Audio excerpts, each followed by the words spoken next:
leaving the phone to play, and I wasn't paying attention. I was watching my show.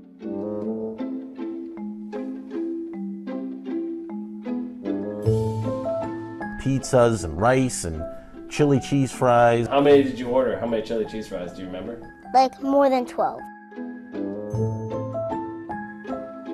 I looked out the window and he popped up and said, "Who's here? Who's here?" And cars are coming in the driveway while cars are leaving the driveway. Looked down at my phone and it said, "Chase fraud alert, $439 for pizzas." And then he tipped 25% on every single order. How much money did you have in your piggy bank? 115. And how much do you have now?